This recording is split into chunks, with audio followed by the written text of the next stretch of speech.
Okay, folks, we're going to get started here in just a few minutes, a minute, maybe less than that. So everyone go ahead and find their seats, please.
I now call this meeting of the Kansas State University Student Governing Association Student Senate to order. Please rise for the Pledge of Allegiance.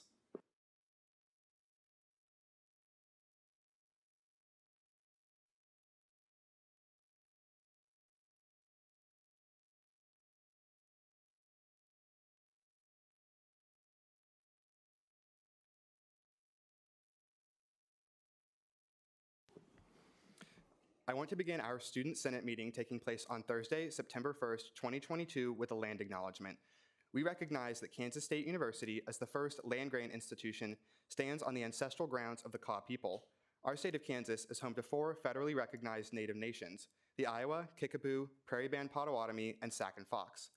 We must remember that the land serving as the foundation for this institution was and still is stolen land acquired by white settlers. We pledge our commitment to creating decolonized spaces at the university while advocating for the support and future success of Indigenous faculty, staff, and students at K-State. And with that, Speaker Pro Tempore Pineda Gomez will take it away with our first roll call. Thanks, Evan, and welcome back, everyone. Anderson. Here. Bannister. Present. Barron.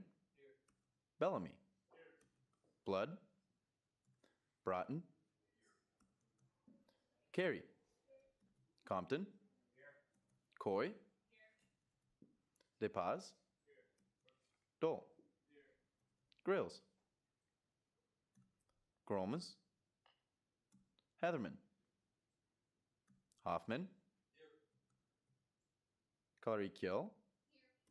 Here. Kamen. Here. Kirshen. Kidd. Here. Labadie. Long. Here. McFarland. Here. McPhee. Middaugh. Murphy. Here. Nairdy. Navarro. Here. Oury. Here. Pelton. Here. Phillips. Here. Pilchard. Here. Pondillo. Here. Saya. Here. Solomon. Here. Shear. Shear Carson. Schweier. Here. Spindler. Here. Stout. Here. Strout. Here. Talbert. Here. Thomas. Volgamore. All right, thanks everyone. Okay, thanks Juan. And with that, we will go ahead and move into our first open period. We have a couple of open period speakers tonight, but we're going to kick it off with Sarah Hyman, who is the Assistant Director for Leadership for the Center for Student Involvement.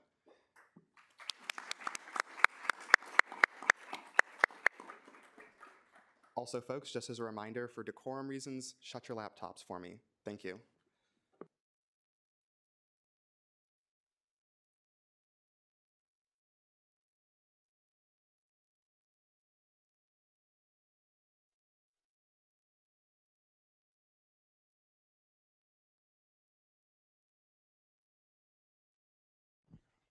Hello, can everyone hear me? Hi, thank you for letting me come speak to you all this evening.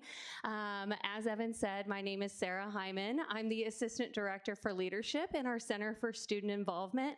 And I just wanted to come briefly tell you a little bit about two programs that we have that we believe will be supporting some of your leadership's key initiatives this year, which are student recruitment and student engagement. So I'm here to talk to you a little bit this evening about Org Central and about CatTracks. I don't think the clicker is going to work. Bryce,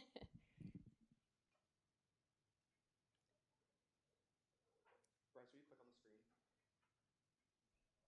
Perfect. There we go. You just have to click it to like. Oh, get it started? Perfect. Awesome. Thank you. Okay, so first question, of course, what is Org Central? Does anybody in here feel confident giving me a description of what Org Central is? Oh, yes. Do I call on her? Do you call on her? Rachel. So Org Central is kind of like a hub to discover events that are going on campus, as well as get involved in different student organizations, find contacts for them, and just generally figure out where your place on campus might be. That is a great description. You even used one of my key words, so thank you so much, Rachel. Just a quick show of hands, how many of you have logged into Org Central before, are somewhat familiar navigating? Okay, great. That's what I was hoping to see. Wonderful. Okay, so Org Central is, a student organization management tool. So our student groups on campus, our registered student organizations, can use this to store their information, files that are important to their organization, can communicate with their members. There are chats, there are group message boards in Org Central. You can also use it for marketing their organization, right? Getting students to discover who they are, but also marketing events and things that they host.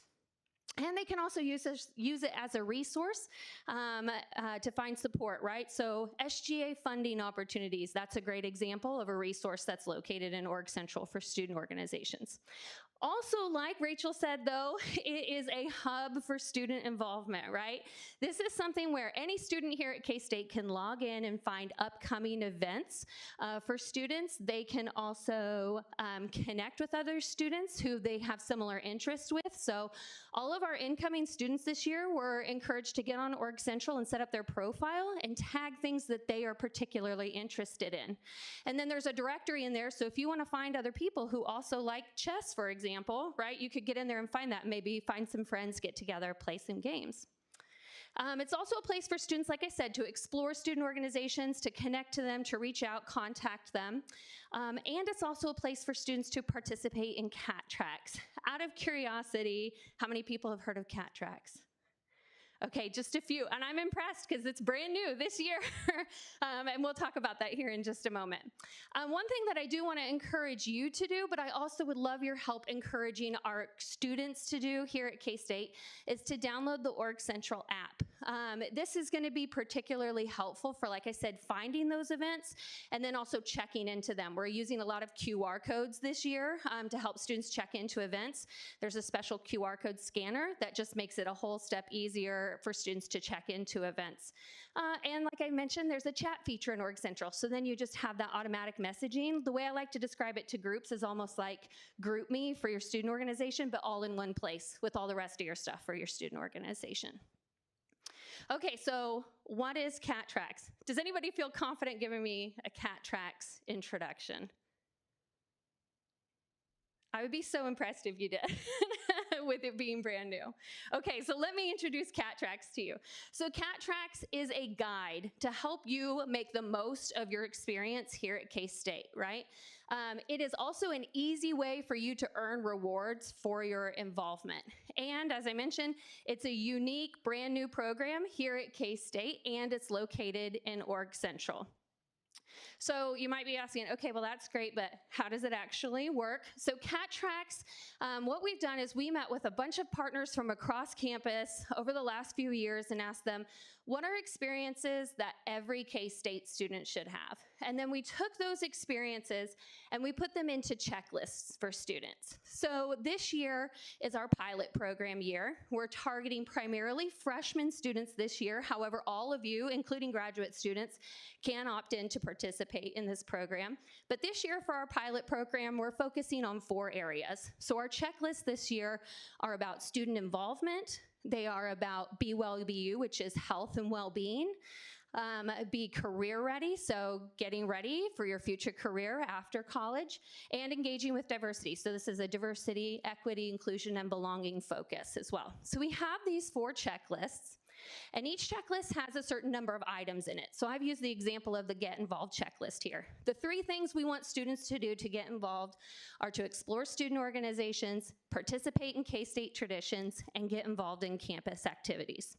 So to complete one of these items, students are provided with a list of actions that they can choose from. So it's a little bit of choose your own adventure here. So for that explore student organizations one, for example, we're asking students to complete the Explore Student Organizations item. We want them to do 3 of the following. 1, update their profile in Org Central. Like I just told you, it's gonna help them find students with similar interests. Attend a student organization event, right? Something low key, low pressure, just go to an event, check something out. If they're interested in an organization, maybe they want to reach out and contact an organization or join a student organization. That's something that a lot of students already do, but we want to encourage and support that. And like I said, reward that experience as well. And then if they're still not getting connected, or if they still have questions about getting involved, they can contact someone like me, one of our CSI staff members, and meet with them. So as students complete these things, they are gaining points in the system, in Org Central. And what these points do is they will turn into raffle tickets at the end of the year for chances to win big prizes, right? Big giveaway items. So we want to encourage students to earn as many points as they can throughout the year. As they go, as they reach some of these benchmark things though, they're also earning prizes immediately, right? Like the first time you complete an item on their checklist, the first time you complete an entire checklist, you're earning prizes as well. So I want to encourage you to explore the CatTracks website. This is where you can learn more. You can explore all the details of our CatTracks checklist, and you, especially upperclassmen, can opt in to get involved if you also want to, participate in this rewards program. So what I'm going to do is actually show you the CatTracks checklist briefly.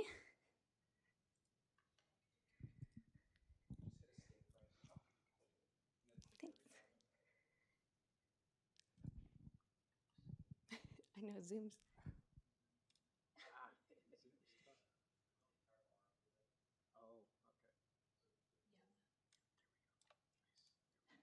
Perfect. Okay, awesome. And then do you want me to tell you how to navigate, or do you want me to navigate for you? Okay, well, you're right on it, exactly. So on the left menu, we're logged into Org Central. We're on the homepage. Right there on the left menu is CatTracks. That's a direct link to the CatTracks website. So on here is a lot of the information I just explained to all of you. That track your journey button right there under the CatTracks logo, don't click that yet, but if you were to click that, that's gonna take you right into those checklists where you can see what progress you've made, what events you've participated in that have counted towards your progress in those checklists. So that's a quick way to just get right into CatTracks. If you scroll down towards the bottom of the page for me here, all the way down, right here, it says, how do I get started? Number 1, enroll in the program. And what this explains is that our incoming freshmen are automatically enrolled in this. Like I said, they're our target audience this year, but as you can also see there is an opt-in request form under enroll in the program. That's what all of you and your peers can also click on to opt in, like I said, and participate in this program as well. And then, as I've already asked you to do, another thing we're doing is encouraging everyone to download the Org Central app. As I mentioned, a lot of this is going out, doing activities, checking into things, and so the app is gonna make that helpful. And then explore your tracks and checklists. As I mentioned above, that's where really CatTracks lives in Org Central, is under My Tracks and Checklists. So if you will, go back up and click that Track My Journey. And who's logged in, by the way? This might not. Okay. You're not opted in. Okay, that's okay.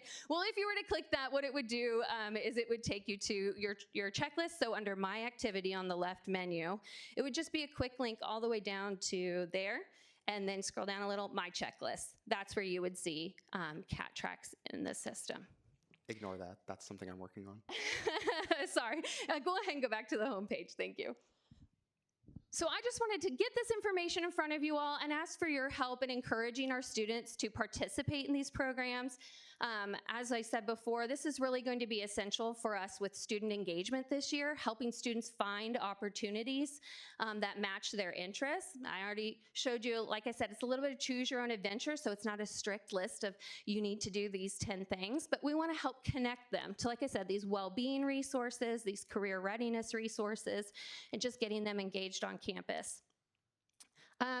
If you're not familiar with Org Central, but it sounds like most of you are, again, on the top bar there, you can see where students can explore groups, events, where you can access your chats. And then over on the left menu here, there's a directory. That's where you can find students with other interests similar to yours, our news feed as well. So that's Org Central. Am I allowed to ask for questions? Does anybody have any questions while I have Org Central pulled up? Caucus Leader Bellamy. That's a really great question. I would love your suggestions for prizes.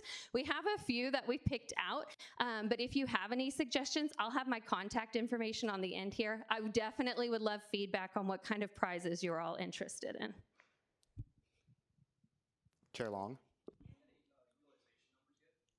Not yet, no, I haven't pulled any reports quite yet. I do know that New Student Orientation utilized Org Central as their app for students going through NSO. So they were all encouraged to download the Org Central app to participate in that and to check into events like Pancake Feed and all the Week of Welcome events. So we should see some utilization in there. Yeah. Senator Kidd.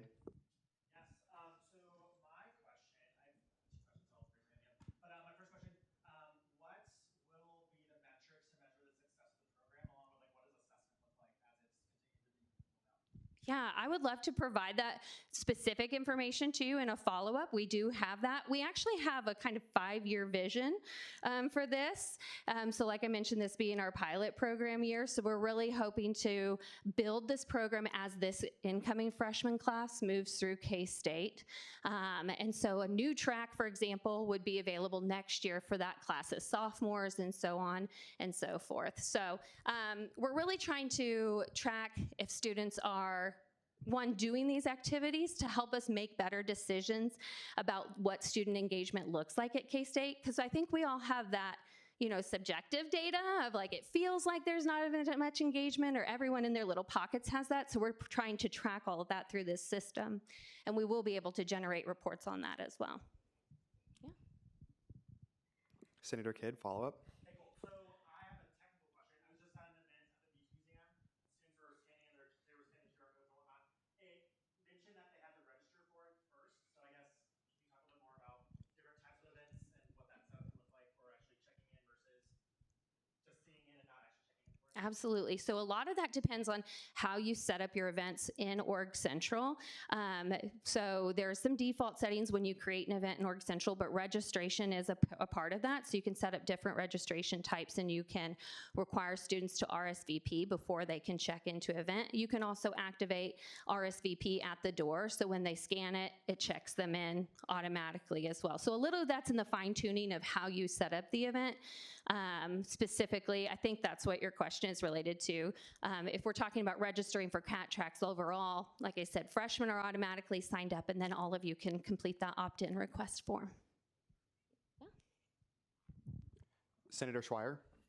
Hi. Have you considered working with housing and dining services to have them at the beginning of the year orientation, encourage residents to sign up for these things? Because I know a lot of freshmen and stuff in the dorms do not go to any of the actual events. Yeah, great question. Housing and dining, those are my BFFs. Yes, I have been in contact with them. We have talked, and they have been a part of planning new student orientation from the beginning, so right through the door, what that looks like. They do plan events like Pancake Feed during NSO, and then, of course, Week of Welcome. All of the RAs and everything have their programming responsibilities and options to take students to Week of Welcome. But yes, they are partners in our program. program, actually. Pancake Feed was one of the events that counted towards Cat Tracks. Attending a residence hall event does count towards the Get Involved in Campus Activities event. We hosted our Cat Tracks kickoff event at Kramer Dining Center last week, actually, because we know that that's where a lot of our target audience lives, is in those communities. Yeah, Senator Schreier, follow-up. Yeah, I was just gonna say, I would definitely encourage, like, if you could, just in the, because the mandatory floor meetings, have them introduce like the cat track system. Because I still live in the dorms, and this is just the first I had heard of it. So I just think that might be a great opportunity at those floor meetings. Yeah, absolutely. And I appreciate that. And I will definitely pass that along to my housing friends as well. I did go to student staff training and present about this, almost the exact same presentation you got tonight. All of the student staff in housing and dining received as well. But I'd love to get in on those floor meetings and make this more concrete for people. Senator Broughton.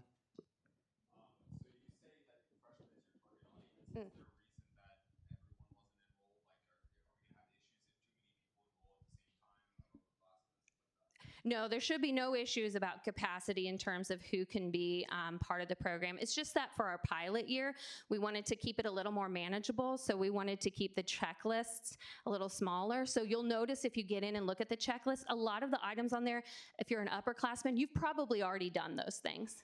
But there still might be some experiences you haven't had that you weren't aware of that you can get in there and find out about. And so that's part of the reason why it's just to be manageable. Going back to Marcus's question about, data and what are our metrics and things like that, to be able to give us some clear data this first year. And then, like I said, build it incrementally as we go. But should be no problem for you all to opt in. That shouldn't be an issue. Senator Kidd. Sorry, one more question. Have there been like benchmark research on like what other schools are doing for engagement that we can borrow, catify ourselves? Yeah, so benchmark about engagement, not necessarily that I can speak to directly related to this program. We did a lot of research about, do programs like this exist at other schools? Actually, our vendor for this technology, for Org Central, we purchased them knowing that this was a direction we wanted to go, was to bring this kind of technology. So this kind of program, like Cat Tracks, does exist at other schools, but not bigger schools. We're one of the first bigger schools that I know of that is trying to do something like this. And so that's really exciting, and we kind of get to be the leader in some of those areas. Are there any further questions? Okay, seeing none. Thanks so much, Sarah. Do you have anything else? Yeah, I just, if you want to go back to the slideshow for me quick, my information's on there is the only thing. This is just saying students are earning points now, as I've been talking to you about. This is my contact information in case you do have any follow-up questions, or I'm just over in the CSI if you want to stop by anytime. Thanks so much for letting me come speak to you this evening. Yeah.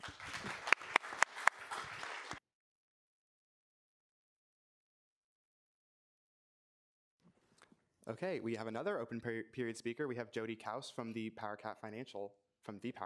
Yeah, you just have to turn that mic on the side there.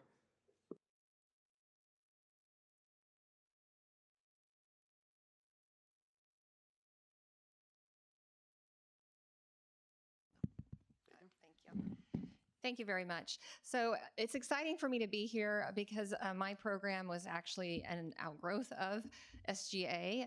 So it was about 15 years ago, when you guys were very little, that students were sitting in a room like this making a decision about whether they should fund through student-centered tuition enhancement money, a new center, a new program on campus where students could go get help with any money question, not necessarily related to their financial aid, but any other topic, and have it be a peer-to-peer model. So students helping other students. So it's been always a very exciting time to come back and update you on our progress and our initiatives and what we're working towards. This is going to be actually a very big year for the entire campus because we have many partners coming together around the topic of student financial well-being. Partly, we've always known that this was a need, obviously, but Lafine earlier this year did the National Health Assessment Questionnaire on our campus, and our K-State students indicated that finances was the top third financial stress for them, even above academics. So it is a very important topic for our student body, things that we need to work towards improving upon. So we have partners like the College of Business, the College of Health and Human Sciences, K-State First, Housing and Dining, and other areas coming together to think about new ways that we can elevate financial well-being. A piece of that is going to be a 0 credit hour financial well-being course that's being created through the College of Health and Human Sciences with the College of Business, and it will be targeted at certain populations of students. So that's going to be an exciting opportunity to kind of provide some of those courses. Did any of you have a financial education class in a high school? You know, it's not a big requirement across the state of Kansas, so not all students are coming to a university having already had some basic knowledge about managing credit, creating spending plans, understanding loans, purchasing a car, all of those types of things. So it's really an important topic. You can see here we are a part of the CAT Tracks program. So we are under the well-being checklist that Sarah was mentioning. There's 2 items that students can complete to get the financial well-being sections checked off. That is to attend a financial workshop. We're going to be having a few of those over in the housing areas in the Kramer and the dining centers. Will have a workshop on Mondays and Tuesday evenings in October called Root Beer Sips and Money Tips. Students will get a root beer float, a souvenir mug to take with them and get some great education, and then be encouraged to come meet with one of those peer counselors. We have one right here in the audience. So RJ is one of our peer financial counselors. So you can obviously talk to him about what that looks like and how to connect with him. Another exciting opportunity is that today, you may have seen if you subscribe to the K-State Today e-newsletter, that PowerCat Financial is now going to be accepting scheduling through Navigate. So we're trying to integrate a little more closely with our academic side, the financial support for our students. So making it a little bit easier for students also to get those appointments. We're located up here on the secret floor. Have any of you been to the 3rd floor of the Union? It's a little hard to find. You have to go to the stairs or elevator right outside here to get up to the 3rd floor. Students can also receive that assistance online via Zoom from the comfort of their own room. So it's very accessible for any student. There's no extra cost for them to take advantage of that service. Other things that we'll be doing are also just working towards creating some new service areas. I think students are now wanting to learn a little bit more about other topics. We can't give you specific investment advice, but we do know students want to learn how to get started with those things along the way and just kind of grow in their financial knowledge. Our peer counselors are around 15 right now, but we want to grow that. So if any of you are in one of those financial related academic programs, financial planning, business finance, accounting, ag econ, economics, you can look to apply to be a peer counselor in the early spring semester. And it is a paid position. You go through extensive training and then you get hired to be a peer financial counselor. And we're increasing those hourly wages so that we can make it attractive for students to help us grow and provide a lot more support for the campus. So I just wanted to give you a quick overview. If you can pull up our website, I might just show you real quick how to make an appointment with ksu.edu/PowerCat Financial.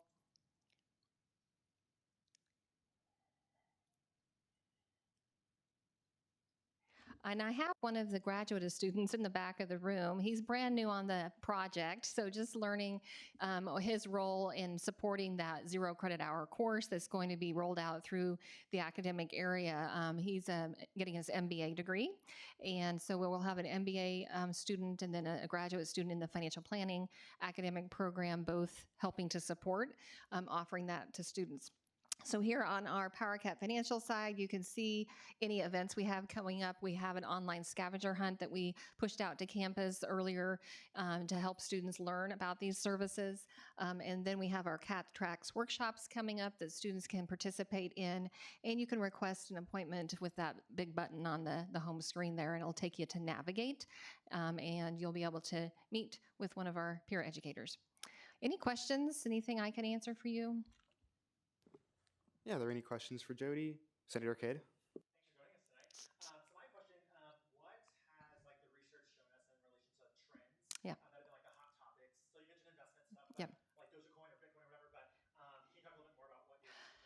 Yes, I'd say about a third of our student clients come in to talk about just college financial planning. And we have a really robust tool under the financial planning tab on our website.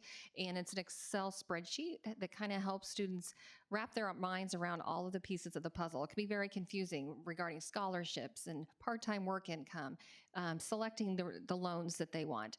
So sitting down and doing a comprehensive plan and then creating a tool that we can send off to them to sit down with their families to go over and help make those decisions. I think that's a really big need, and we're seeing a lot of students come in for those kinds of questions. Around tax time, obviously, students want to get help with that, and we certainly can direct them where to go to get free tax preparation assistance. So it just kind of depends on the time of the year. We also want to help all graduate students, international students. It's for everyone. Even our online distance students can take advantage of the services.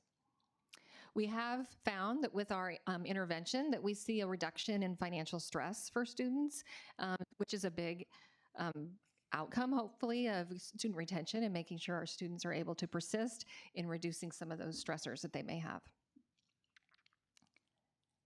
Anything else? Yeah, any further questions? Okay, seeing none, thanks so much for being with us. Thank you. Jody. Thank you very much.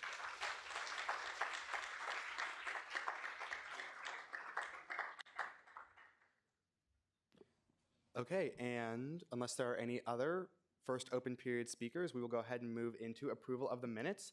The minutes were distributed on Tuesday along with legislation tracking information and the agenda. Are there any questions or corrections regarding the minutes? Okay, seeing none, is there a motion to approve the minutes? Senator Solomon? It's been moved and seconded to approve the minutes. Are there any objections? Seeing none, the minutes will stand approved. And with that, we will move into announcements. So just a few this week. First, the Vice President for Administration and Finance Search Committee, when I released the schedule on Tuesday, would have been holding some open forums this week. They took place yesterday and today. From what I can tell, there was really great turnout, so we're looking forward to the last open forum, which will be taking place next Wednesday at the same time at 1:30 p.m. in the Bluemont Room. If you're interested in those open forums, they're also being live streamed on the search committee's little webpage on the website, so you can find them there on the YouTube channel. But yeah, if you want to say in asking some questions to the person that might potentially be our CFO and COO in that combined role, you can feel free to hop onto those or just ask a question in the YouTube chat. I think they were taking those questions as well. Blake, is that? Blake confirms. Then I'm going to touch on this a little bit more later with some more specifics, but the Joint Committee on Officer Compensation is going to be elected next week during Student Senate. Basically, JCOC works to evaluate the compensation levels of SGA officers like myself and Speaker Pro Tempore Pineda Gomez. So if you're interested in being on JCOC, you can come prepared to seek a nomination or nominate yourself and just have a few words prepared about why you want to be on JCOC. And then next, the inauguration of President Linton is taking place tomorrow at 2 p.m. Parker has been really heavily involved in the planning process of that, so if you have any more specific questions, I'm sure Parker would be happy to answer, but that's going to be a really exciting chance to get to hear a little bit from President Linton and see him get inaugurated and officially take on the role of president, which I think he's been doing a great job so far, so I'm excited to see what the next year brings. And then the normal announcements, so proxies, if you need to be absent from Student Senate for any reason, go ahead and fill out that proxy form, and I can approve or deny that just based on rules. But the proxies for this week, we have Carey for Kermer, McFarland for Wolf, Compton for Johnson, Long for Rogers, Volgamore for Davidson, and Thomas for Brown. And if you'll be physically absent from Zoom, but you'd still like, or from Senate, but you'd still like to attend via Zoom, you can submit that Zoom request form, and same thing, I will evaluate those and approve or deny them. And then if you want to give props to anyone in Student Senate, you can click that link to get to the Senate shoutouts form. And the SGA member of the week this week is Darby Leach. Darby has done a lot of work in the judicial branch already this semester, and she's been really involved in her judicial branch representative position on the Diversity, Equity, and Inclusion Committee. So thanks for all your hard work, Darby.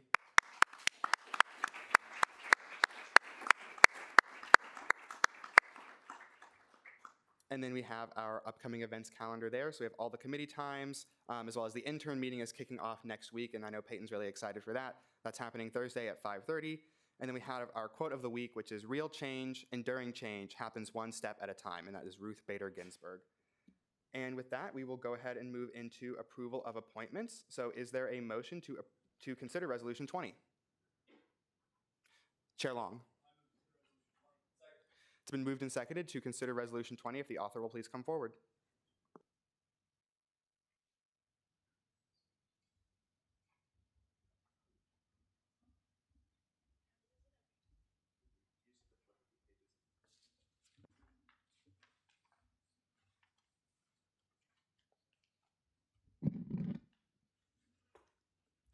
All right. Resolution 22-2320, approval of the appointments to the judicial branch, authored by Kathleen Cowell, that's me, and Hattie Polson, and sponsored by Evan Porter. Whereas it is necessary to approve the Deputy Attorney General, Chancellor of the Student Tribunal, Chair of the Student Review Board, Justices of the Student Tribunal, and Justices of the Student Review Board. Whereas these positions were sufficiently advertised. Whereas applications were made available to all students who showed interest in the Kansas State University Student Governing Association.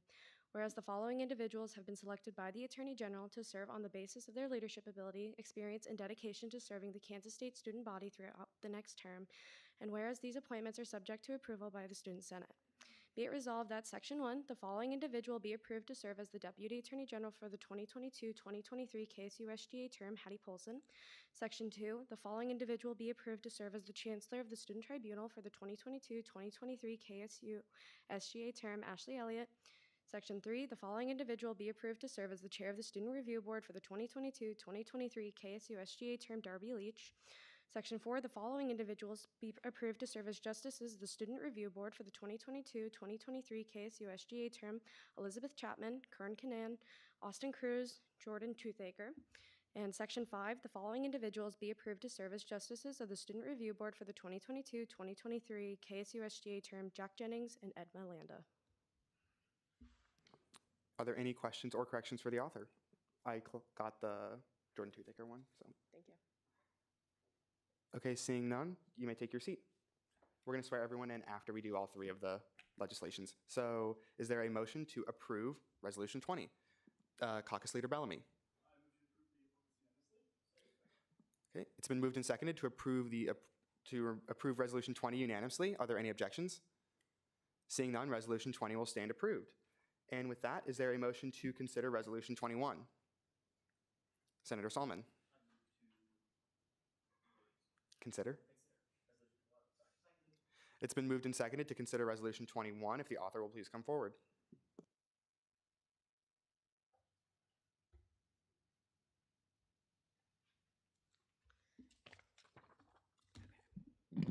Resolution 22-2321, approval of the Graduate Student Council Liaison.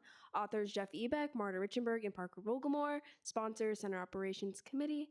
Whereas the Constitution and bylaws of the Kansas State University Student Governing Association specify the executive branch of KSU SGA includes the position of Graduate Student Council Liaison. Whereas this position is a graduate student that is recommended by the Kansas State University Graduate Student Council, and whereas this individual was chosen on the basis of leadership ability, experience, and dedication to serving students of Kansas State University throughout the 2022-2023 term, be it resolved that Section 1, the following individual be confirmed as a member of the 2022-2023 Student Body President's Cabinet, Zane Whitley, Graduate Student Council Liaison. Are there any questions or corrections for the author? Okay, seeing none, you may take your seat. And is there a motion to approve Resolution 21? Chair Thomas. I move to approve Resolution 21 unanimously. It's been moved and seconded to approve Resolution 21 unanimously. Are there any objections? Okay, seeing none, Resolution 21 will stand approved. And with that, is there a motion to consider Resolution 22? Senator Navarro. It's been moved and seconded to consider Resolution 22. If the author will please come forward.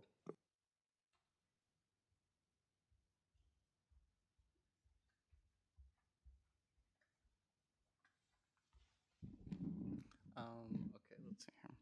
Resolution 22-2321, approval of graduate, oh, this is the wrong one. Here we go. Resolution 22-2322, approval of new student senators. Authors, me. Sponsors, Senate Operations Committee.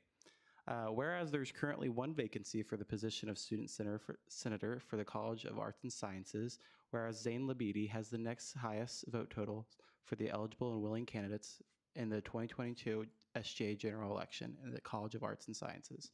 Whereas there are currently two vacancies for the position of student senator for the College of Engineering, whereas Brian Blood and Ethan Spindler have the next highest vote totals eligible and willing candidates in the 2022 SGA general election in the College of Engineering. Whereas there is currently one vacancy for the position of Faculty Senate Representative to the Student Senate, whereas Radhika Naredi was nominated by the Faculty Senate President in their capacity to fill the role. Whereas there is currently one vacancy for the position of Kansas State University Salina Aerospace and Technology Campus Representative to the Student Senate, and Henry Kirshen was nominated by the KSU Salina Student Body President in their capacity to fill the role. Be it resolved, Section 1, the following individual be approved as a student senator for the College of Arts and Sciences, Zane Labidi. Section 2, the following individuals approved as student senators for the College of Engineering, Brian Bullard and Ethan Spindler. Section 3, the following individual be approved as Faculty Senate Student Representative, Radhika Naredi.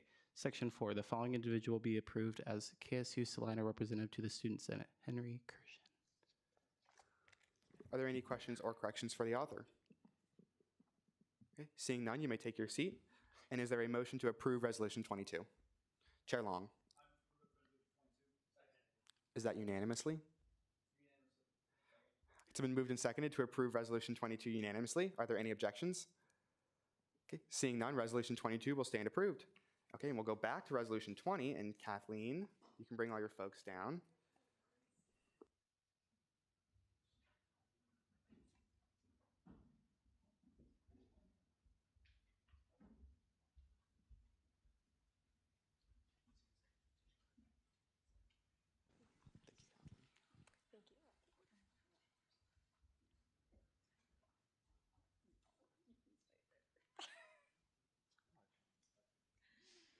All right, I'm going to invite all of you to raise your right hands, and I'm going to read this, and at the very end, all you have to say is, I will.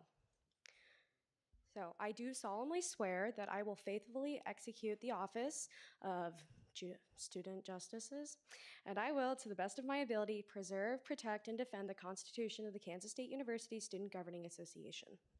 I will. Very good. So now you are invited to introduce yourselves to SGA here. So I will start off. My name is Kathleen Cowell. I'm the Attorney General. I'm from Larned, Kansas. My major is Political Science and International Studies. And my favorite smell is the smell of freshly cut jorts. It's gonna get a little weird. Just wait. My name's Elizabeth Chapman. I'm a junior from Manhattan, Kansas, also majoring in political science and international studies. And I'm on a member of the student review board, and my favorite smell is mom jeans. Hi everyone, my name is Hattie Poulsen. I'll be serving as the Deputy Attorney General. I'm originally from Frankfort, Kansas. I'm a junior studying agriculture economics, global food systems leadership, and nonprofit leadership. And my favorite smell is dark washed denim.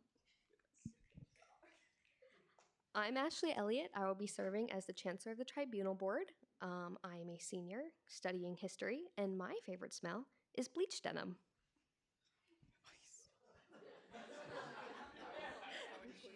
It's okay.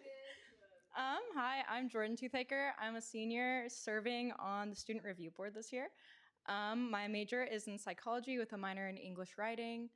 My favorite smell is like those really long jean skirts that professors wear.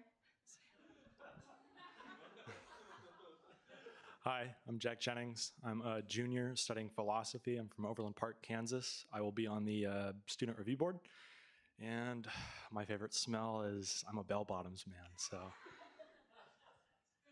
Hi, my name's Austin. I'm a senior studying political science and philosophy. I am from Topeka, Kansas, and my favorite smell is jeans with holes on the knees. Hi, my name is Edna Landa. I'm a junior and I'm a business major, and I serve on Student Tribunal.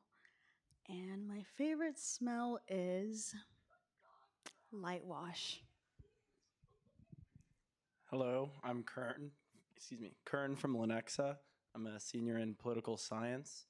I'm on Student Review Board.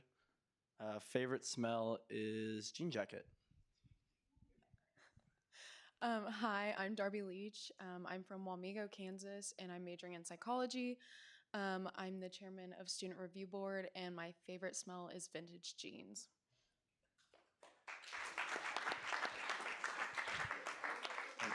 Apologies, would you like me to introduce myself? Yeah, go ahead, Henry. So I'll get my camera going here. Hello, my name's Henry Christian. I'm a senator on the K-State Salina campus. I will be your liaison to the Salina SGA. I'm also the president of our campus's Sexuality and Gender Alliance Club. I'm currently majoring in computer systems and technology here in Salina. I am from the Olathe area, and I unfortunately don't have a jean favorite smell, but I like the smell of rain. Thank you.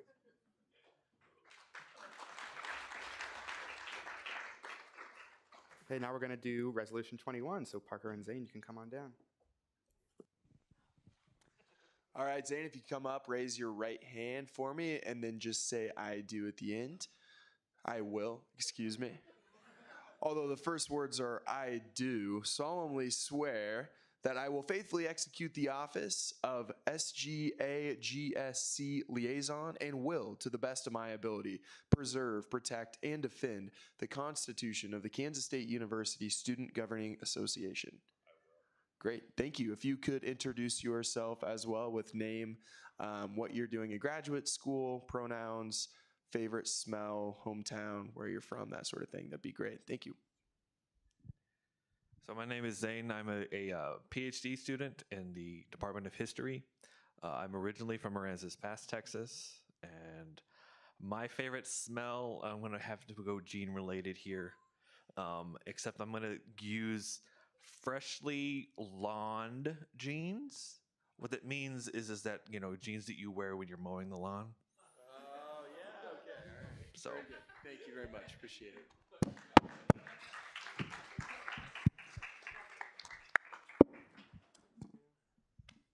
Okay, and if you were on that Senate one, come on down. Henry, I know you introduced yourself, but go ahead and say I will at the end of this as well, please. Sure.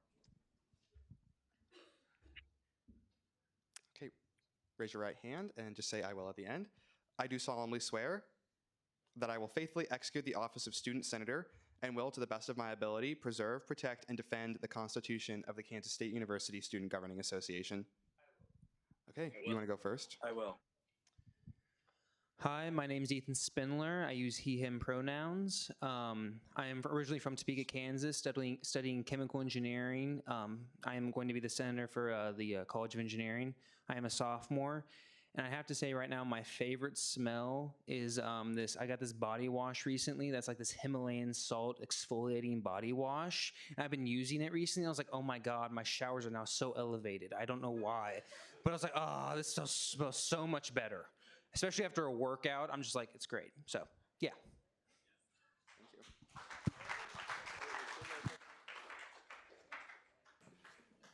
Brian, go ahead. Perfect. My name is Brian Blood. I'm from Roland Park, Kansas. I'm currently living in Seoul, South Korea, studying abroad. And I'm majoring in industrial engineering. And my favorite smell is a new airplane.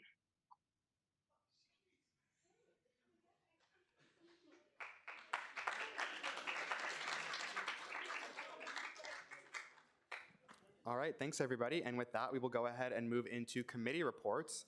So are there any committee chairs that would like to give a report tonight? Chair Talbert.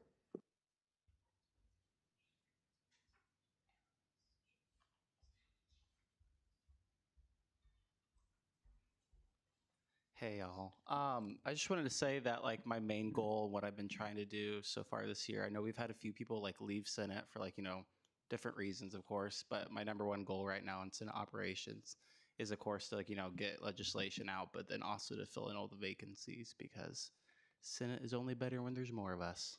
So I guess Bentley's not taking questions tonight. Are there any further committee chairs that would like to give a report tonight? Chair Phillips.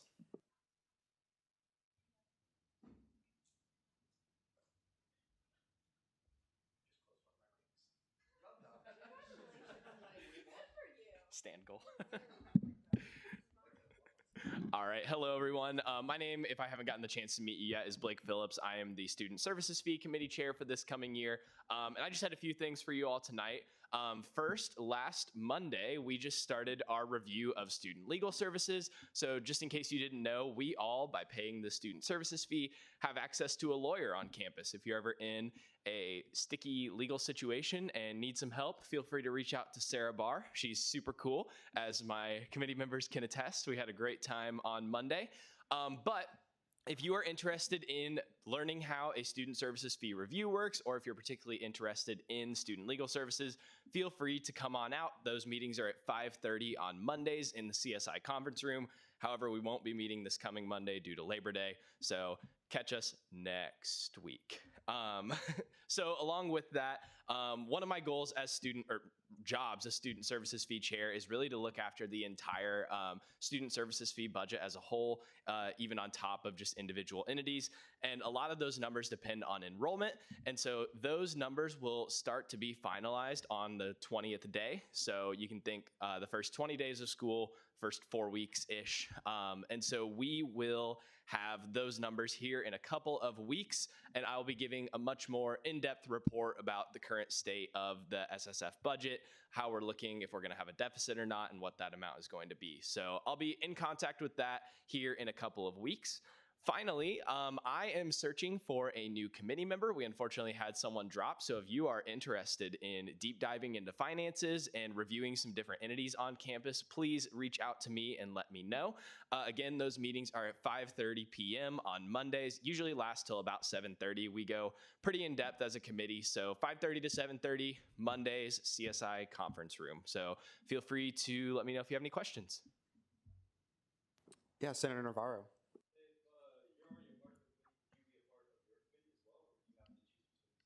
Evan, I'll defer that to you. Yeah, as long as you're not overlapping times, you can be on too. Are there any further questions? Okay, seeing none, you can take your seat, Blake. Thank you. Are there any further committee chairs that would like to give a report tonight? Okay, seeing none, are there any directors that would like to give a report tonight? Chief of Staff Richenberg.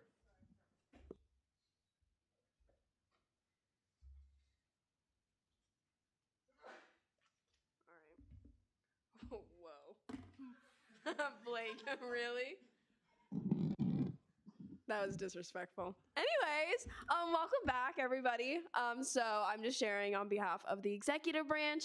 I don't believe we have any directors here on our cabinet is here, so we're gonna have just some quick updates for you all. So I know kind of Evan talked about our at-large application, so we do have some of our like campus-wide, university-wide applications that we, as the executive branch, are responsible for filling.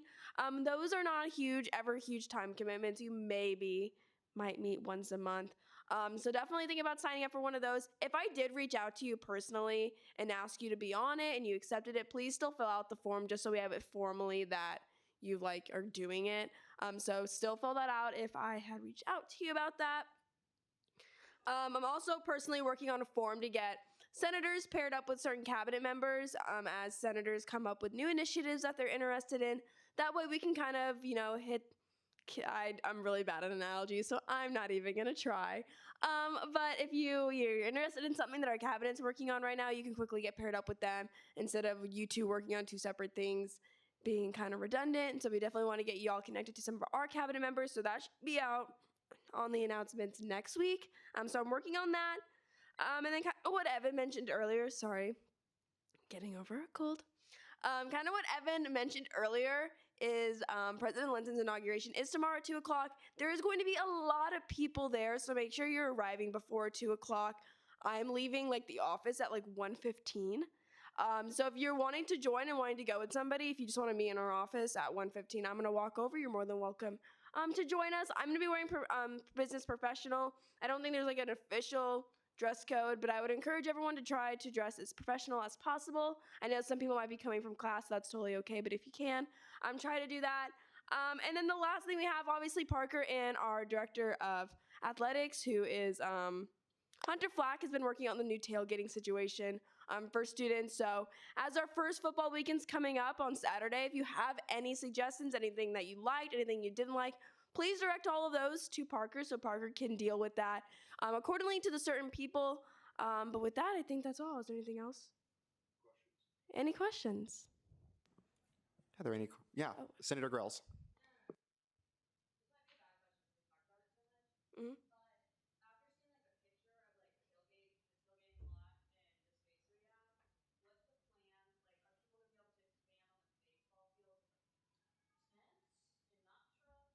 Yeah, come up here. That's not me. Yeah, great question. So, some of both. So, first of all, we're going to start off. This is the first game. We're going to learn a lot from it. But the way it's set up now, we're going to have that whole C2 lot on the north side of the rec, kind of between where the rec fields are.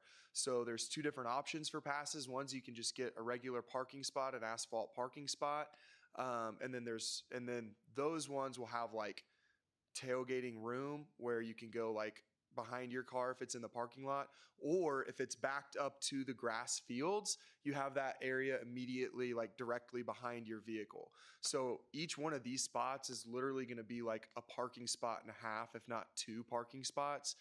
So they're pretty huge. And then there is one like in the middle, they're the silver parking spots. So there isn't like really room to tailgate in front or back.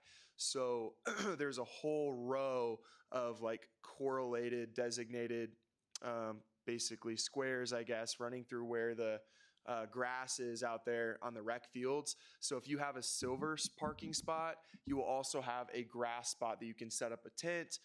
You can go hang out there, throw your grill out there, do something like that. So each one of these spots is going to be huge, whether it's tailgating directly behind where you're parked or like actually out in the grass. Also, if you want to play 7-on-7, throw the football around, you're right there on the rec fields. Yeah, there's gonna be a lot. It's gonna be really cool. We're gonna learn a lot from it. But I mean, there's like big shade trees. I mean, this is gonna be awesome. I'm super excited for it. I know there's some hesitancy from different students that don't really know what to expect and were maybe sad to see the grass lot go. But I think that's something we're gonna get over really quick as soon as we see how cool this is. And then again, it does set us up 2, 3, 4 years down the road to continually evaluate and improve, potentially at some point opening up caterers or stuff like that. There's just a lot of options down the road, things we could do. Derek, did you have anything else to add with that? Yep. Just about. So there was like a little under 100 sold within like 2 hours the first morning. And then I think we had about 40 to 50 left as of yesterday afternoon, and I don't have an updated number. However, I would say there's a lot of organizations that purchase like 4 or 5 parking stalls. So it's going to look interesting. I don't know that they're going to fill those with vehicles. So we'll see kind of what that looks like. I don't think we'll have 160 cars filling every single one of those parking stalls. But I think there will be enough people that it'll create kind of the same environment, the same atmosphere that we were familiar with in the grass lot and just the big, the student turnout. Yeah.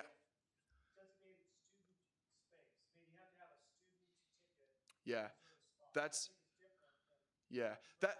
the big thing I would share with students that might be a little concerned about what this looks like. Just be sure they understand this is the first time that students have designated parking. I mean, this is a huge deal. There's a lot of different stakeholders with the rec and housing and dining that had different parking lots that like went out of their way to move the veneer VIPs and the media people and shifted everybody around so that students could have designated tailgating and parking spots at football games, which is huge. This is really awesome that they came together to help us do this. There was something else. I don't remember what I was going to say, but any questions and feedback you have, please direct those back to us so we can, like I said, continue to improve on this whole thing.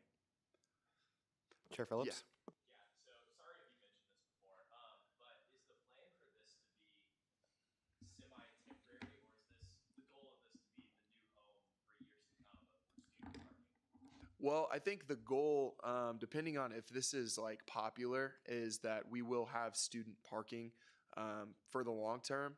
I'd hesitate to say where and what exactly that's going to look like and say that this is like the final home, just because we don't know what it's going to look like till we get through this season, and maybe we'll find ways to really improve that. I know it's been an initiative of students and a lot of people to potentially do something to renovate the rec fields. Potentially, there's been talks about developing like a big turf facility in the rec fields there that would attract like high school competitions. So you could have a soccer tournament or a 7-on-7 football tournament, something like that, with big, nice turf rec facilities. So potentially at some point that would be in the works. Then also the east side parking lot, I wouldn't be surprised if it doesn't continue to expand east, just to provide more game day parking in general. So we'll see how it goes. Sorry, I can't give like a clear answer, but what I can say is we'll continue to advocate to ensure that students have designated parking. And I think we will have that, and they're absolutely open to whatever we hear. If we can share feedback and say we can improve, then I think they're more than willing to work with us on that. Yeah. How many student senators or student government folks are going to be there on Saturday? Just show your hand real quick. Great. I love to see that. Good. We need your help. You know, the eyes and ears that you have will be able to help us understand where the logistics may have not been as well established as possible. Mhm. But having reserved spots was a new concept. You used to just line up an hour before the gates open and cause havoc on the streets. But the goal of having designated spots is to make things a little safer. As you queue in and out, and also have some planning purposes. Like you can tell your friends, hey, we're at number 20. This is our weekend for number 20 or whatever. So be there, help us understand what we didn't get right. We've got 7 home games, and I think we'll be able to manage to improve it as we go forward. So thank you for showing up. That's awesome. Student Senate led this. I'm impressed with our student group that's been able to understand and look at the issues and go out there last year and start counting spaces and cars and people. And it was Hunter did an excellent job of leading this. So he should get a good spot in the future. Absolutely. And you all as student government should take a lot of pride in this, because it's really cool. It's a big thing we're bringing for students. So any other questions with that or anything else in our executive board reports? I have one more thing.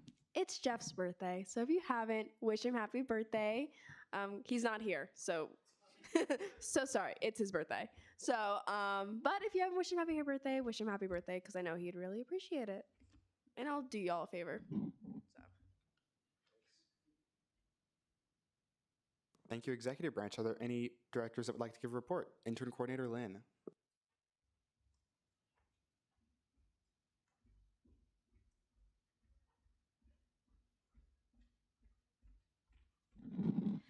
I just want to remind everyone that the intern program is starting next week at 5:30 right here. I'm super excited for it. However, I will be very, very sad if I show up at 5:30 next week and there is no one else here. So you have gotten several emails from me asking to submit nominations. If you still have people to nominate, I would really, really, really like you to fill out that form so that I can get in contact with those individuals. I would like to mention that there are over 100 people in SGA who received that email, and I have less than 25 responses. I am very confident that everyone in this room does know at least one other person on campus. And the great news is that the intern program is open to all students, regardless of whether or not they are first years or not. So if you could, please, please, please send those nominations my way. I will get in contact with those students, and hopefully there is more than just me here next week. Thank you. Any questions? Seeing none, you may take your seat. Are there any further directors that would like to give a report? Okay, I have one. Bryce, will you open my PowerPoint and make sure you screen share it?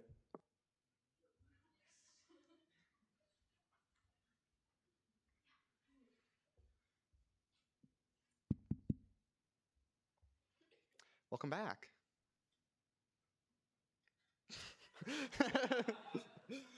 I know I showed you guys this last year, but just to remind you, my name is Evan Porter. That's my email, but you get emails from me all the time, so you should have that. That's my phone number. I will respond faster to a text than an email, especially if it's late in the evening. And then also we have our office, which is number 117, Union 117. It's over in the Center for Student Involvement. I am in there all day, every day. So if you want to come by and say hi, ask questions, eat your lunch in there. There's a fridge in the CSI if you need a place to store your lunch. Come say hi. Couple of reminders. So obviously Student Senate takes place every Thursday at 7 p.m. except for finals and week and dead week. So A+ to everyone in the room for being here at 7 p.m. Committee meetings take place Sunday, Monday, and Tuesday, but no meetings this week due to Labor Day, except maybe Bentley. Are you having your meeting on Tuesday? Okay, Bentley, Senate Ops folks, Bentley will let you know by tomorrow if you're having your meeting. Senate Exec, we are having a meeting. If you need to be absent from Student Senate or your committee meeting, reach out to me or your committee chair. You can get a proxy for Student Senate so that your vote isn't lost when we're voting on things like constitutional amendments, and we have that 3/4 selected and qualified threshold. But there are no proxies in committee meetings, so just work it out with your chair. I know they all have slightly different attendance policies and things that are excused and unexcused, but just reach out. And then always remember to maintain decorum. Don't speak when other people are speaking. Give open period speakers your full undivided attention. I kind of mentioned that when Sarah was getting up here, but we like to either shark bite, which is close it almost all the way, or just completely close your laptops. You'll see Juan and I up here clicking away, but he's taking minutes and I'm just making sure that everything else is running smoothly. So everyone else out in the audience, just give those open period speakers the respect and attention they deserve because they've taken time out of their days to come speak to Senate. So we want to make sure we're listening and being engaged and ask good questions. Marcus is a great example of a person that asks good questions. But yeah, I want to touch a little bit more on JCOC. Like I mentioned, that's going to happen next week. So JCOC, I know it's kind of a funny acronym. Let's get over it. We're all adults. Joint Committee on Officers' Compensation. Basically, that is tasked with determining the compensation levels for SGA officers. So if you aren't aware, all of the officers in Student Governing Association, so me, Juan, Parker, Jeff, Marta, Kathleen, Hattie, all of the committee chairs receive scholarships as a percentage of tuition. So Parker's at 100%, I'm at 80%. That doesn't include fees, so we still pay like our hourly course fees, student services fees, stuff like that. But Parker, myself, Jeff, and Kathleen all receive a stipend from the university. It's weird the way we have to do it because of the way the HR system works, but it works out to about $100 a week because those 4 positions, you are doing so much stuff that it's hard to have like another job. So you're getting a little bit more on top of that. But anyway, the elections commissioner also receives an hourly wage. That we worked that out at the last JCOC. We impaneled a special one last year since we have new committee chairs this year to just do like a 1-year funding cycle for those chairs. But JCOC happens every 3 years, and it occurs on the same year as like the SGA SSF funding review. So we're also up for the student services fee this year, and so it's also a JCOC year. But what's important for you folks to know is that we will elect 2 representatives from within Student Senate. So if you were here when I was elected or Juan was elected, there will be like a general orders item on the agenda for next meeting, and I'll just like open the floor for nominations. If you are interested in being on JCOC, you can nominate yourself, or if you think someone else would be good on it, you can nominate them. They can accept or decline that nomination. But we'll give speeches, and then I'll ask those folks to leave, and we'll vote. Well, no, I'll ask those folks to leave while we're giving speeches, then we'll vote. And we'll pick 2 people from within Student Senate. That committee is going to be chaired by Dr. Lane. He will serve as the representative from the Office of Student Life and as the SGA advisor. So if you're reading the bylaws, as I know all of you are, about the structure of the Joint Committee on Officer Compensation, you'll see there's an OSL representative and a KSU SGA advisor required to be on that committee. Dr. Lane is going to cover both those roles for us. And Parker and Kathleen and myself get an at-large appointment. So if you want to be my at-large appointment, get on my good side. Yeah, are there any questions about anything else I said or how the JCOC is going to work? Marcus? Yes. So, sorry. My battery's charging. If you need to know that. I always forget. So my apologies. But for like the student body president, if they were to be out of state, will they still get 100%, or is it like just based on like fixed tuition? I forget. I'm sorry. Yeah. If they do happen to be out of state, which does not happen very often, it is 100% of out of state as well. Yeah, that's an important caveat. Like I'm enrolled in 16 credit hours this semester, but it only covers 14% of tuition. No, 80% of tuition up to 14 credit hours. So it's 14 times 316.50 times 0.8 is what my scholarship ended up being. Are there any further questions? Okay, thank you.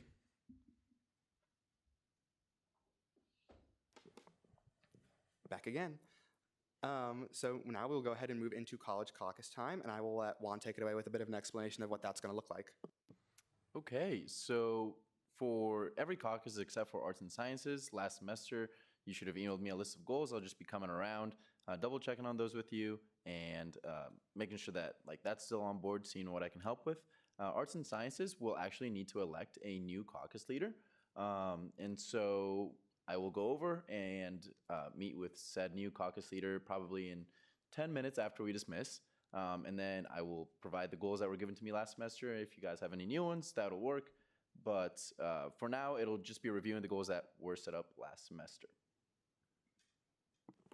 Okay, disperse. If you are a person that has a member, 8:20. If you have a person on Zoom, someone take a computer and join the Zoom. Let me know who's taking the computer. I will email you the Zoom link.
Brian Blood, join the breakout room.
Alrighty, folks. We're going to go ahead and call it back to order. Yeah, so if you're following along the agenda, we're in final action now. So is there a motion to consider Bill 3? That happens after final action. Chair Thomas. It's been moved and seconded to consider Bill 3. If the author will please come forward.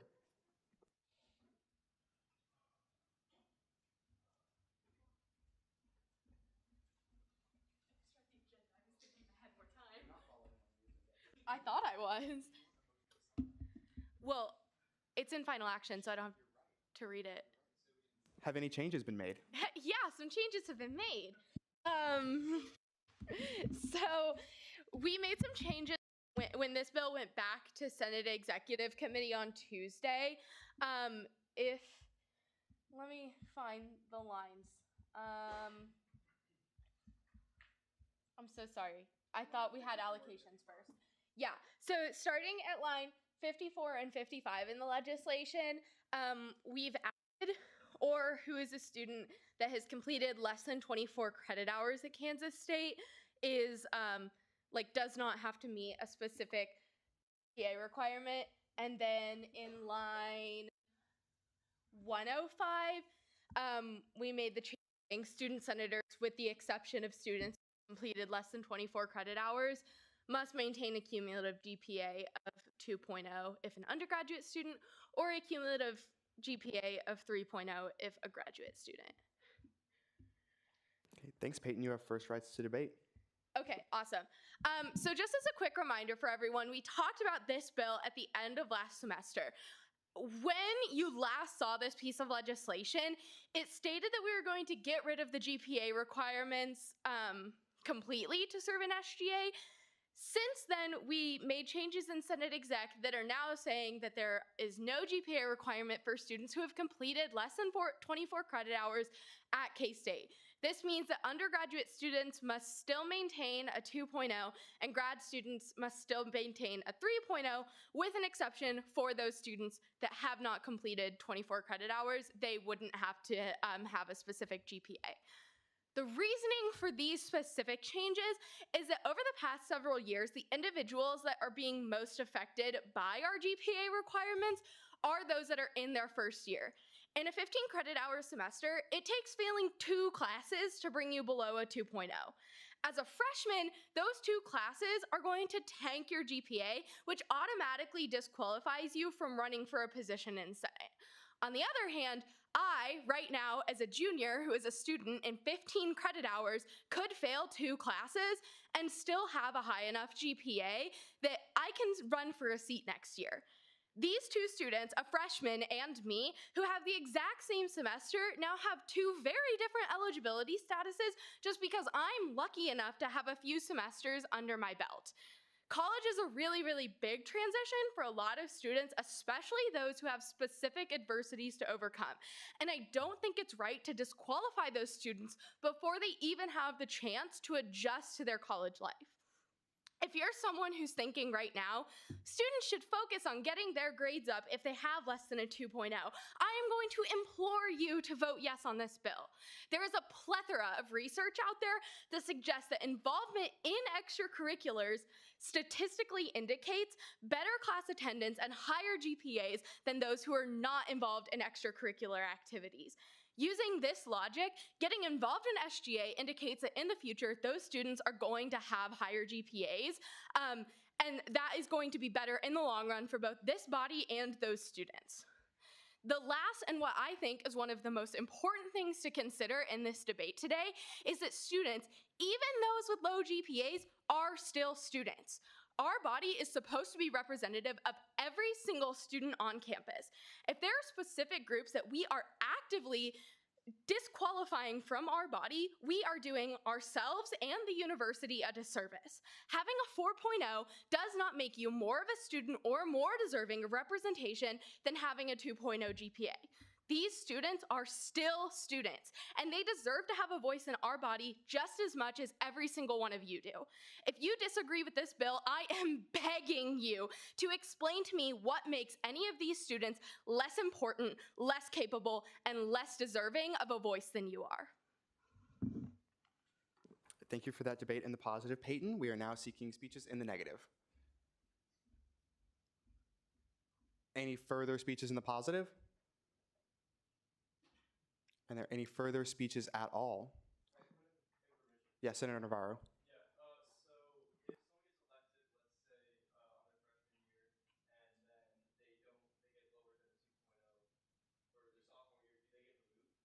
Excellent question. There's a lovely little law called FERPA. It's the Family and Education Rights and Privacies Act. It precludes anyone but like people like Derek or Kelly, runs our grade checks every year, from actually knowing what students' GPAs are. So Kelly runs grade checks every semester, and she sends me a little email that says, these are the students that aren't eligible to serve anymore. I can't know why. So I can reach out to those folks and say, hey, you're not eligible to serve, what's going on? The advisors can reach out to them and make sure that they have the support that they need. But really beyond just knowing whether or not they are eligible to serve, there's not much that we can do. We talked this out in exec, and just because of FERPA, there's not much that we can do. And according to Peyton, this was what, the 60s?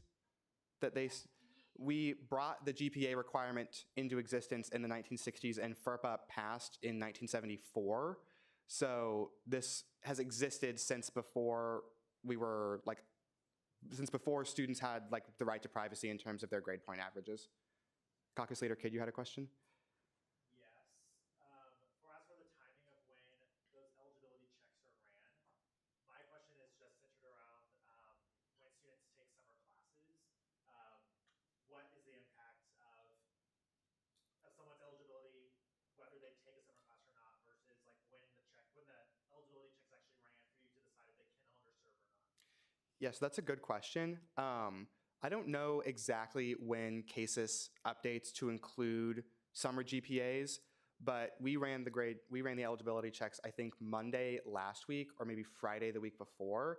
And that was part of the reason, like part of the conversation we had in Senate Exec was that 24-hour credit hour language would allow for students that like started at K-State and took a full semester's worth of classes over the summer and the fall to have that like padding that Peyton kind of referenced in her debate. I don't want to get too debate-like, but I'm just cluing you into kind of what the amendment thinking was in exec. So as far as when those grades report, Derek, do you know when CASIS grades are finalized for summer classes? Or Hannah, maybe do you know? I don't. Yeah, so now, Senator Strout. Oh my God, sorry.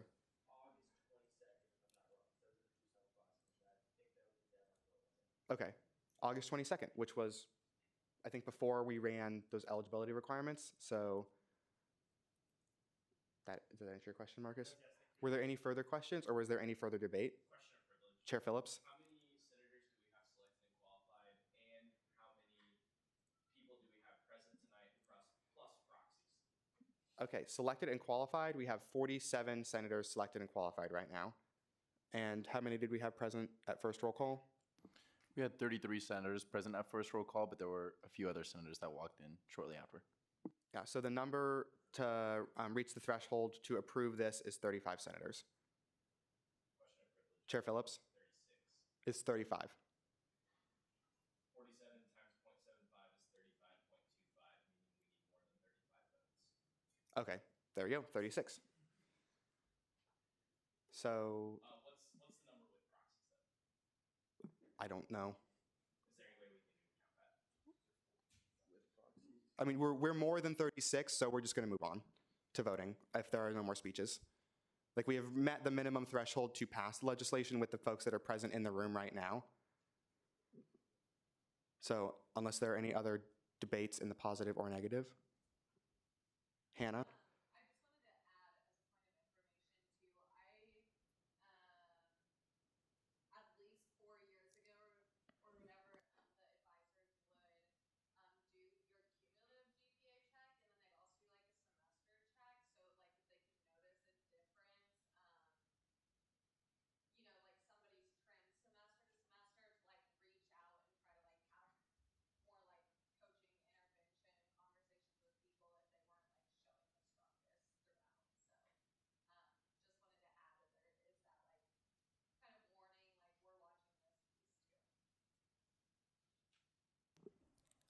Okay, are there any further questions or any further debate on Bill 3? Okay, seeing none, we will move into a roll call vote.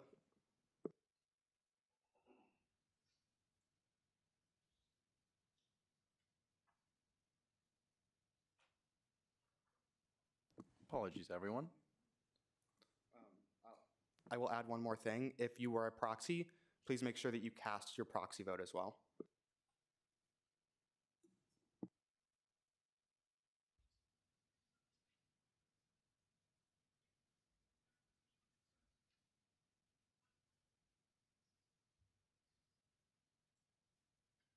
All right.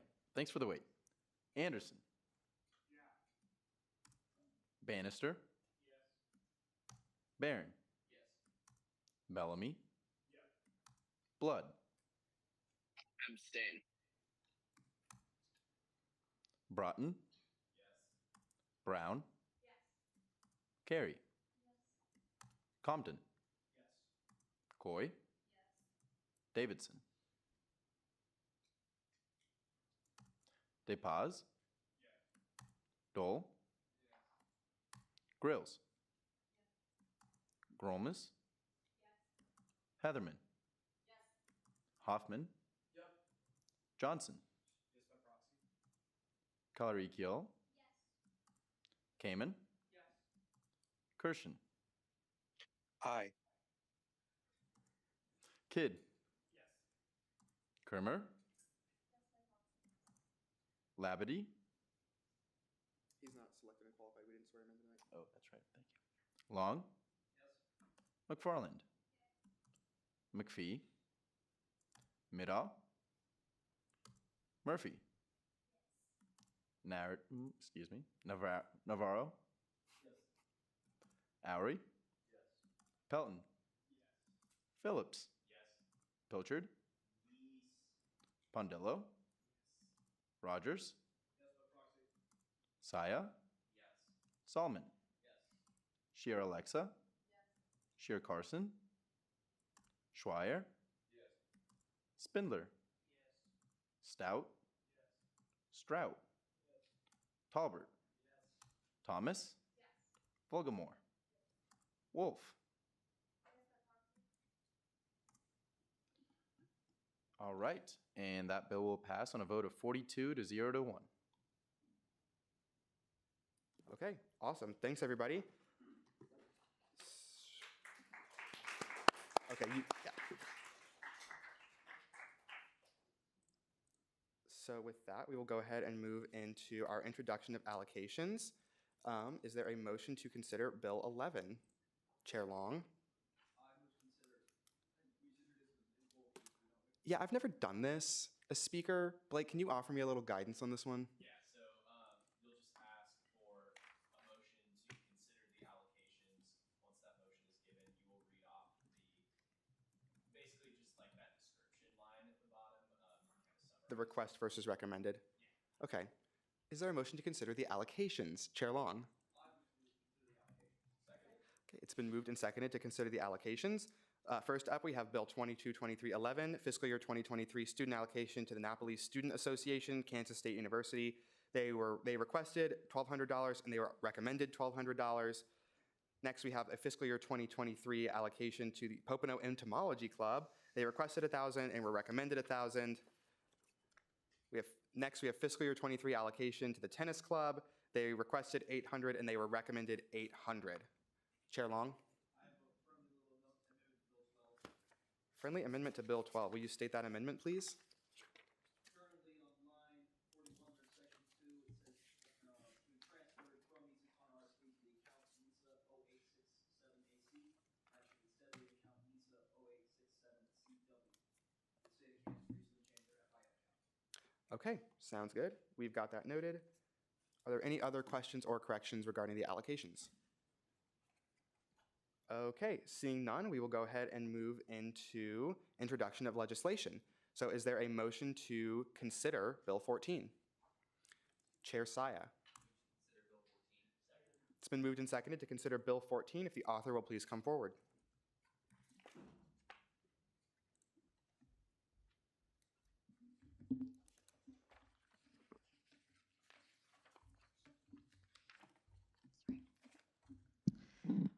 Bill 222314, creation of KSU SGA Inclusive Infrastructure Plan, authors Maddie Carey and Nick Saya, sponsors Strategic Oversight Committee.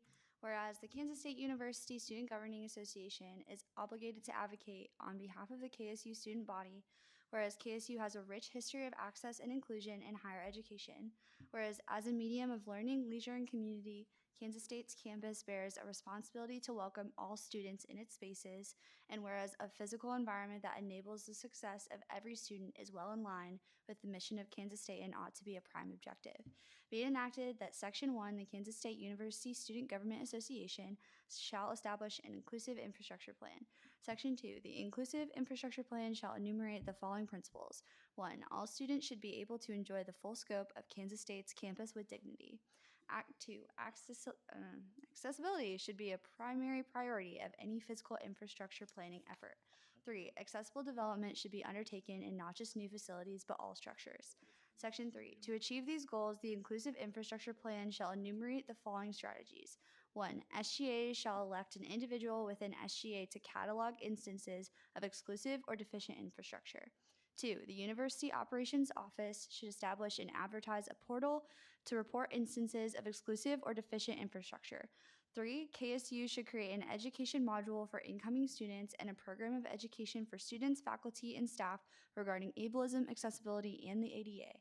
4, KSU should establish a clear policy for the accommodation of transgender and non-binary students, faculty, and staff. 5, KSU should establish a public timeline for the implementation of gender-neutral restrooms with an eventual goal of all campus buildings.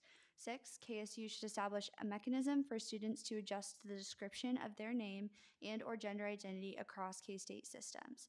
7, KSU should require all classes with full or semi-virtual modality to include closed captioning of live or recorded video. 8, KSU should specifically consult the SGA Accessibility Director and the leadership of LGBTQ+ student organizations and the development of future campus improvement plans. Section 4, the Strategic Oversight Committee shall, within its means, take action to achieve these strategies. Section 5, this legislation shall take effect upon passage by the Student Senate and signature of the student body president. Okay, thanks, Maddie. Couple things, folks.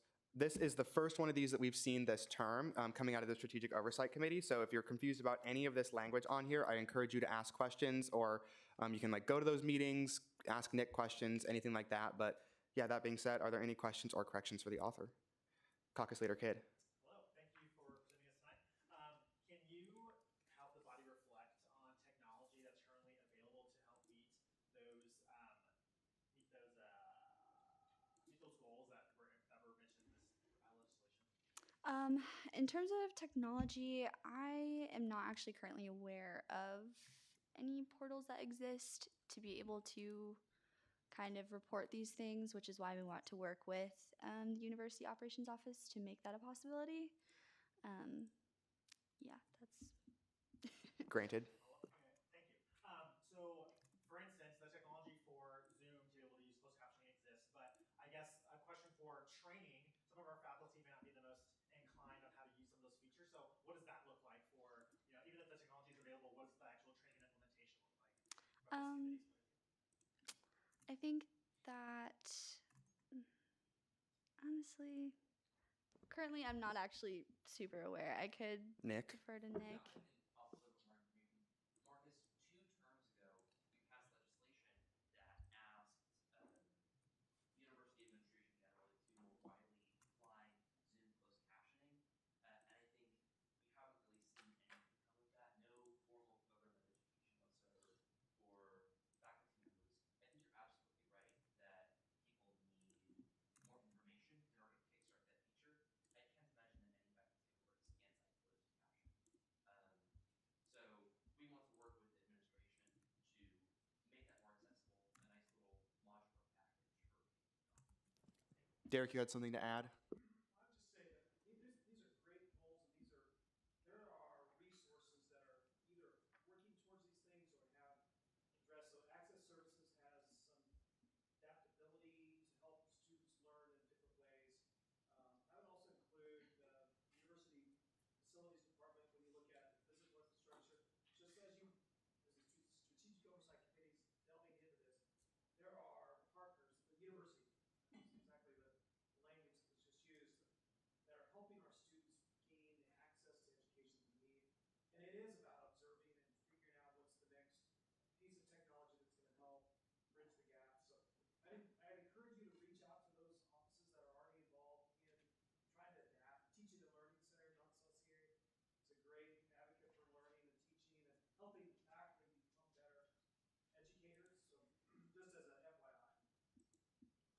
Thank you, Derek. Are there any further questions or corrections? Senator Heatherman.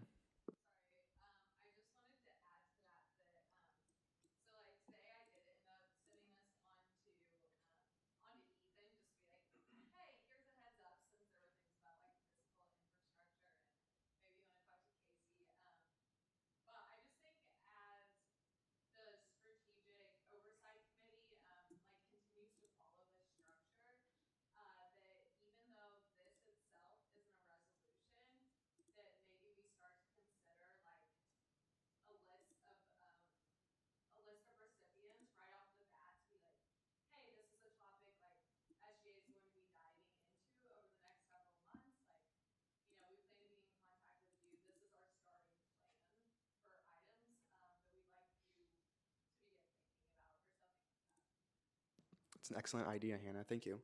Brian on Zoom, Senator Blood. Yes. Just a correction. Everywhere where we have it say SGA, changing that to KSU SGA, and also enumerating the abbreviation in the be enacted clause. Okay, we will make a note of that. Thank you, Brian. I had one.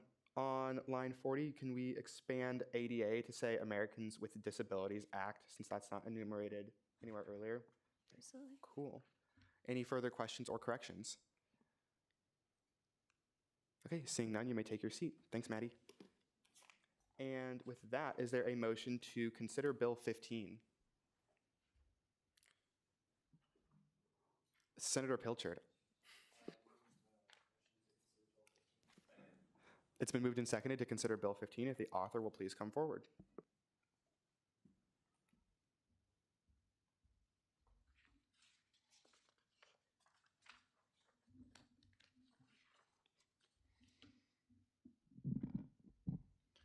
Bill 222315, FY 2022, closing of accounts. Authors myself and Evan Porter, sponsors Jacob Long.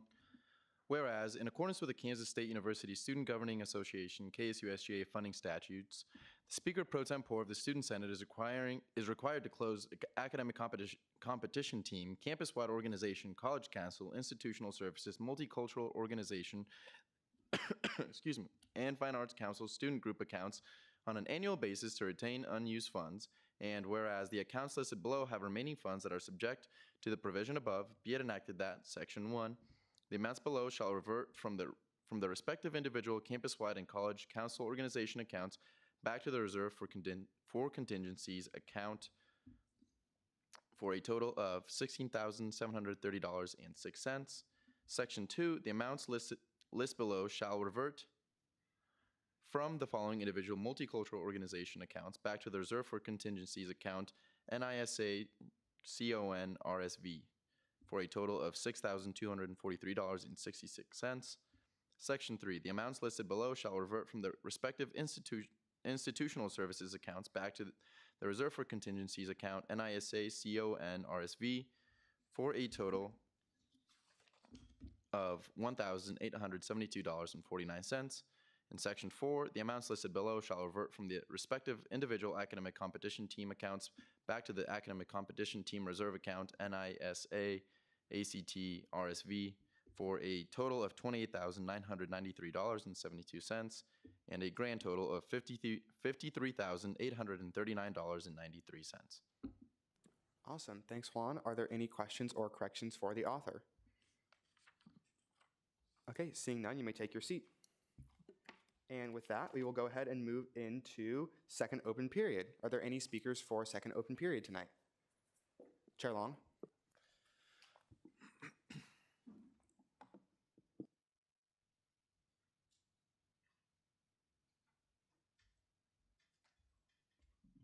A reminder that the funding forms for organizations are open, so if you're part of an organization or know someone that is, that would like to go somewhere, do something, host something, anything with money, we are open for it. Please apply now.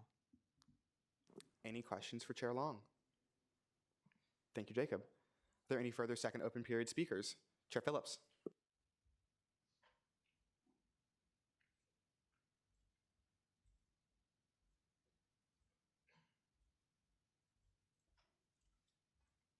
Hey, all, another quick student services fee topic I wanted to bring up.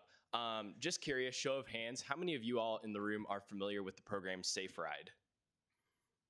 Nice. That is a really good number. I'm glad to hear that.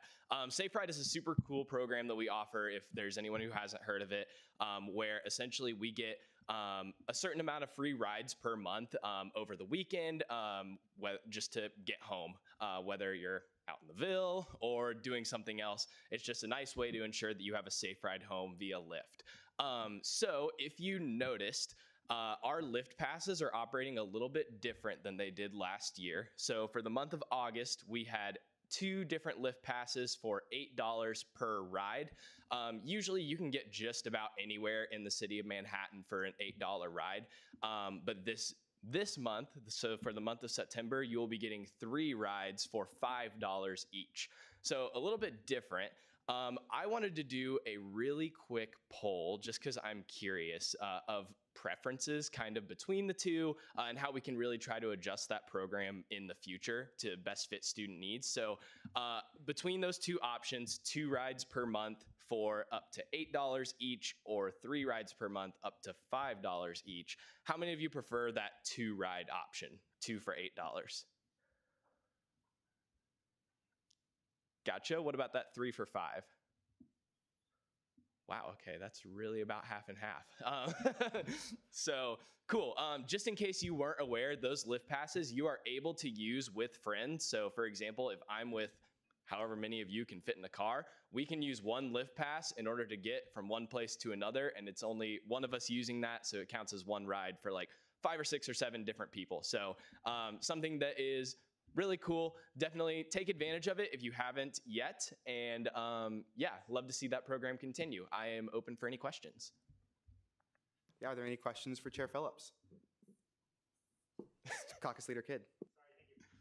So do we not have any data over, like, for the vouchers that are used, like how much their total ends up being? Like, do we not have that data to look at? So from talking with Kelly, who runs Lyft, she just told me that basically anywhere in Manhattan is about $8. That's the statistic that I know now, but I'm sure that I could get an average on how much that ride ends up being. Mm-hmm. Senator Heatherman.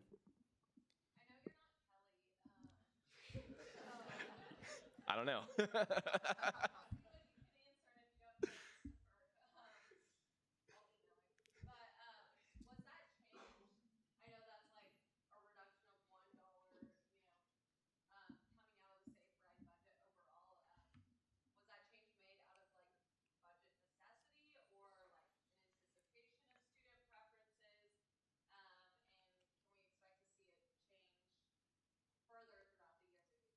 So to answer your third question, yes.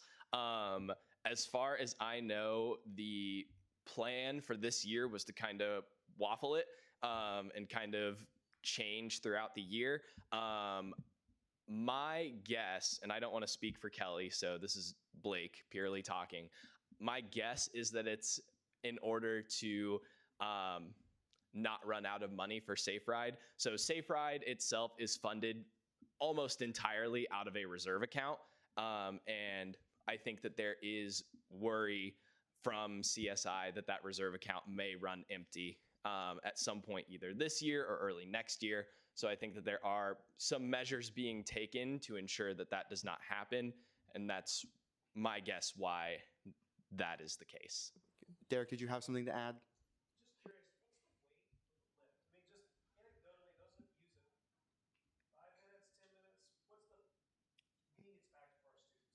You, 5 minutes or less usually. I would say like just typical like Uber like amount of time or less. Not specific, but Students complain about it. It's a valuable resource that's worth investing in. Right? That bus was a slow bus around the world. Caucus Leader Kidd. Just to recap, sorry. The Safe Ride program is only paying for the actual vouchers that are used, right? So unused ones, it's not like having an effect on the budget. To my knowledge, yes. I'm sure that there's like a flat rate cost that we pay in order to just be partners with Lyft and have that service available. But I think that there is a variable aspect of it where however much we use is that cost. So not 100% sure. Don't take it as fact, but I'm guessing that's what it is. Dope. Thanks, Anna. Chair Talbert?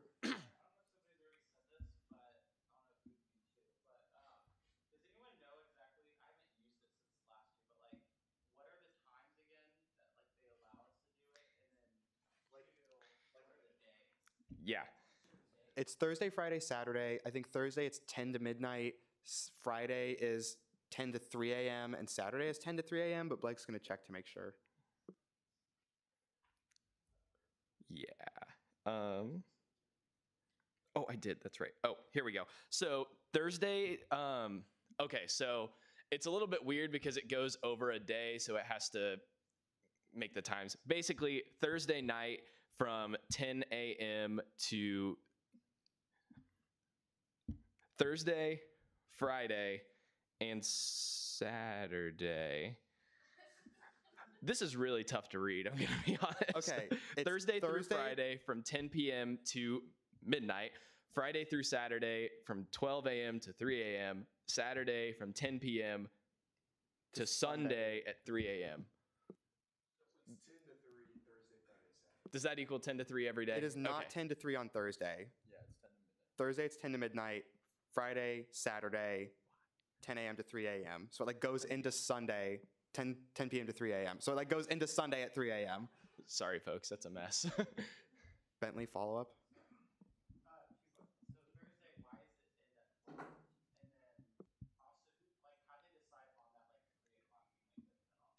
If you would like to have the answers to those questions, I encourage you to come to the CSI review starting September 26th, where we also will likely get the answer to those questions. So yeah, if you're super passionate about Safe Ride or just CSI in general, the Student Services Fee Committee begins our review of CSI not the 26th, September 26th, 5:30 p.m., Monday, CSI conference room. Hit me up. Are there any further questions? Senator Bannister.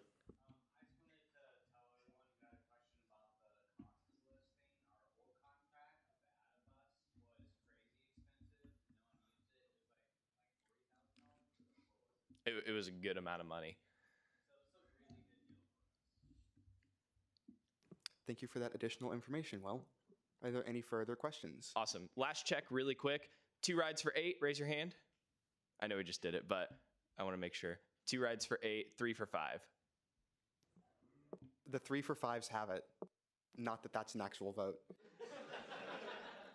Can I ask really quick what made someone change? Yeah, Rachel.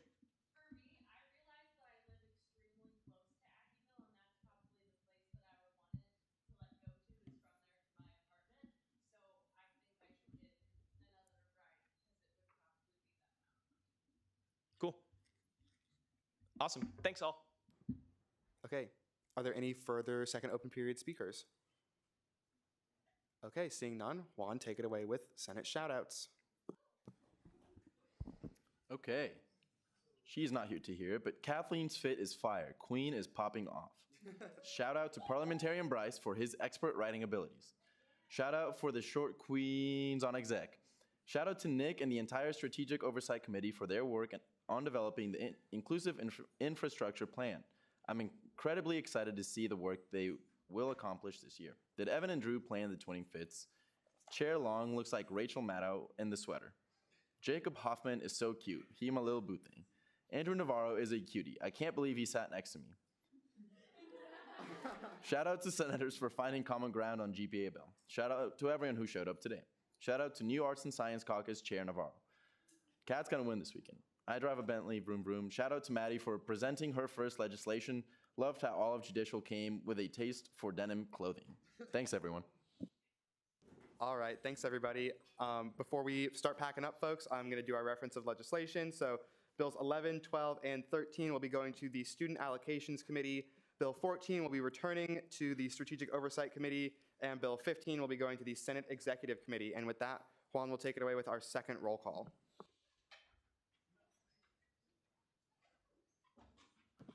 All right, thanks, Evan. Anderson. Bannister. Barron. Bellamy. Blood. Here. Broughton. Carey. Compton. Coy. DePaz. Dole. Grills. Grills. Gromas. Heatherman. Hoffman. Colorikiel. Kamen. Kirshen. Here. Kidd. McFarland. McPhee. Middaw. Murphy. Navarro. Oury. Pelton. Phillips. Pilchard. Pondillo. Rogers. Excuse me. Saya. Salmon. Shear. Alexa. Shear Carson. Schweier. Spindler. Stout. Strout. Talbert. Thomas. Olgamore. All right. Thanks, everyone. Okay, awesome, everybody. Is there a motion to adjourn? Intern coordinator Lynn. Okay, it's been moved and seconded to adjourn until next week, same time, same place, and we will stand adjourned at 9:05 p.m.